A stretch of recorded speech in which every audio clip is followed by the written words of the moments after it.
Flashback Aroldis Chapman is on the squad. I actually picked him up for a good price. He was going for around 26,000 stubs, I'm pretty sure, when I got him. And I just looked what he was going for today. He was going for like 44,000 stubs. So I definitely got him for a good price. And you ask, why didn't I just pick up the normal Aroldis Chapman? Because the stats are almost identical. I just wanted to see what the flashback Aroldis Chapman would be like. If this guy can throw 103 miles per hour or something like that. But the normal Aroldis Chapman has been having bad matchup ratings ever since he's been in the game so far. And I don't want his overall to go down or anything. I don't really like having the live series cards because for that reason, they either go up or down. And then my luck, like I got a couple guys and they've gone down in overall since I've gotten them. So I've been kind of shying away from the live series guys. I've just been looking for some flashback. If you ask me, the flashback players are better anyway. So I've just been getting a lot of flashback players. I don't think I have any legends on the team or anything at the moment, but still, I'm just looking for some flashback guys, and that's pretty much the team is stacked to the core with flashback guys. So I picked up flashback Aroldis Chapman, and I was hoping that I could get a close game, or I didn't even care if it was going to be a close game, because I was going to put that guy in. I was going to put Chapman in the 9th if I was winning 10-0 or losing 1,000,000-0. And this game, just a little bit of a heads up, was a pitcher's duel. Definitely a pitcher's duel. This guy had John Lester on the mound, and then I had David Price again. Just posted a video with David Price making the debut, and then I don't think this was the very next game I played because I'm not sure. But either way, this was recently after I just played the debut with Price, and he was at it again. Price had an incredible debut. I forget how many Ks he had in the debut, about 13 or something like that. But this game, he was just wheeling and dealing again. And I don't know what the hell was going on with me this game, man. I lost it. I was on an absolute tear the past couple of games. Like, I was literally putting up 10 plus, 12 plus hits a game. I think the last game with Price's debut, I put up almost 20 hits a game. But dude kind of gave up later in the game anyway, so about 5 of those hits probably shouldn't have counted. Well, not counted, but they were just easy to get. So, yeah, David Price has been just pitching lights out since he's been on the team. Even though this is only his second start of the. This is only his second start since he's been on the squad. But either way, since he's been on the team, he's been pitching lights out. Like, he hasn't done anything stupid. He's been going out there getting Ks, left, right, and center. But I got the 1-0 lead, and then Carlton Fisk, the guy is at it again, man. The guy can't be stopped. Fisk and Barry Larkin are just two guys possessed. Like I said in the previous video, you gotta lock Barry Larkin in a cage. You should also throw Carlton Fisk in a cage because that is the only way you will be able to stop those guys from just going ballistic on the field. But Barry Larkin doesn't do anything right there, just grounds out to end the inning. But I don't know, man. I don't even know what to do for catchers because Carlton Fisk has been playing so good, at the plate at least. And like I said in the previous video, his blocking is about 97, and the arm strength is bad. But I don't know. I've been looking for a diamond catcher, and a Yogi Berra, I'm looking to get him soon. But either way, Carlton Fisk has just been playing so good, I really don't want to get rid of him. As David Ortiz comes to the plate, and what a shocker that is. I give up an absolute moonshot for a home run. Didn't even see the ball on the screen right there. And does anyone know when David Ortiz is going to be a diamond? Does anyone know that? And if he's going to be a diamond, I'm definitely going to use him because I have all the Red Sox players on the roster so far.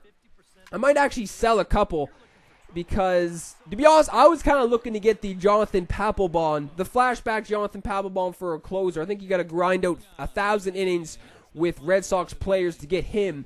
And I don't know, since I've just gotten Aroldis Chapman, why the hell would I pick Jonathan Papelbon up? And who the hell wants to grind out 1,000 innings just for a closer?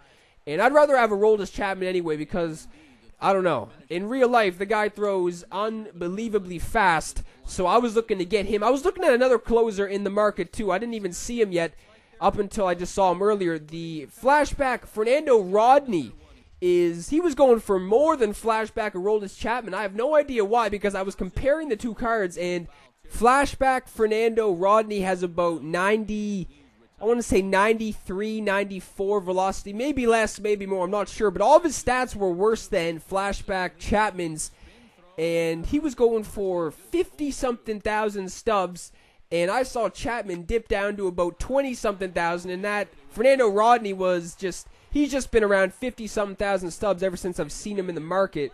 But I don't know. Fernando Rodney has 4 pitches too. 2 of them are fastballs, but he has a 4-seam, 2-seam, and I think he also has a slider and a circle change. But Aroldis Chapman only has a 4-seam, 102, 103 mile an hour 4-seam, but he also has a slider and a changeup. But those are deadly pitches, man. The changeup and the slider. I think his changeup's only around 88 miles per hour. So you're sitting there and you're throwing 102. 103 on the gun, then you drop in an 88 mile an hour changeup. There's no chance that any SOB on planet Earth is going to hit that shit. So, I don't know. I just wanted to see what Chapman got, and I was just waiting for the 9th inning to come around. Like I said, I didn't even care what the score was, and since this was pretty much a pitcher's duel, well, not pretty much. It was a pitcher's duel, as I'm going down via the K again with Larkin. So we're already in the 7th inning. This game is moving right along as Price is able to get the first K, or the first out of the inning via the K, and then he has, this is David Ortiz back up at the plate again, so I was being very careful when I was pitching to him since he took me deep earlier in this game, but I get him looking on the outside part of the plate, so that was a big sigh of relief. Didn't want Ortiz to bite us in the ass again. So this guy's got a man on second now. It's a 2-2 count. There's 2 down, and I'm throwing some off speed down in the strike zone to get out of it and to retain the lead. I think it's 2-1 for me still. I'm not even looking at the score in this damn game. It's 2-1. It's 2-1, and I just wanted to keep the lead because this would have been a perfect situation for Chapman to come in. So I was trying to get some insurance runs since how many hits do I have up until this point? 2? This was an abomination at the plate. This was an embarrassment to humanity. I wasn't able to do jack shit at the plate. Both of us only have 2 hits on the board. I don't even remember the last time I only got 2 hits in a game. So as the game was going on, I was just getting a little bit pissed off. I was like, damn, man. When am I falling off? Am I folding? When am I ever going to get a base hit again? I was just waiting for this guy to just explode one inning because I thought that was going to happen. He was just going to come out, get about 5-6 hits in a row, and then he just would have kicked my ass later in this game. But Price was still wheeling and dealing. Top of the 8th. The last out of the inning is coming via a line out to center field to Ichiro. So that was it for Price. Bottom of the 8th. I need to get something going. Crawford, I tried to lay one down with just a little blooper right there to the catcher. And then Bogarts has been a man on a mission since he has been on the squad. Getting that very important insurance run late in this game, going deep to right field. And then Delano to Shields pinch hitting for Price. Just flying one out to right field right there. So, you know what time it is, folks.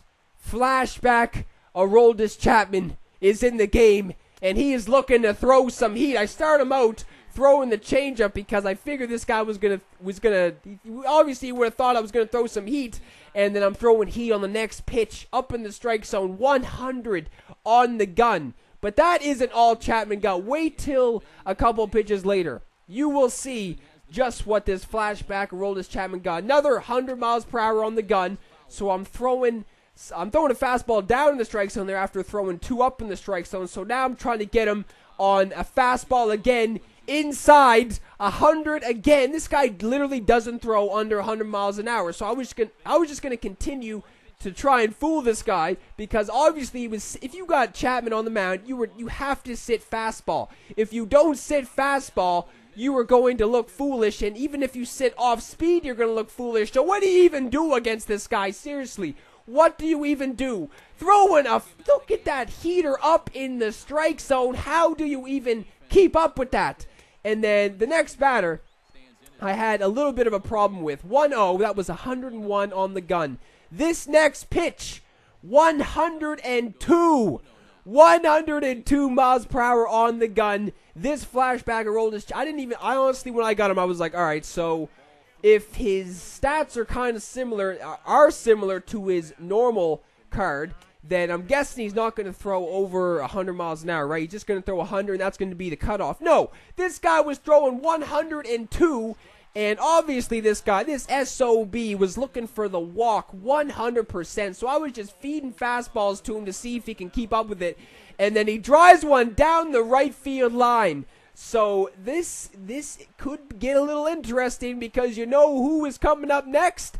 David Ortiz. This is a showdown for the ages right here, folks. Flashback Chapman versus David Ortiz, starting him off with a slider away. So then I'm going back to the slider away, and I'm getting an 0-2 count early in this at-bat, so I'm going to be throwing the high heat, and he swings and misses at it. Flashback Chapman gets the save in his debut. Dude, I don't know. I might hold on to this Chapman now, man. He strikes out the side. He does give up that hit, but it didn't come back to haunt us or anything. Still, I'm probably going to hold on to this Aroldis Chapman. David Price, another amazing performance. 18 Ks on the game.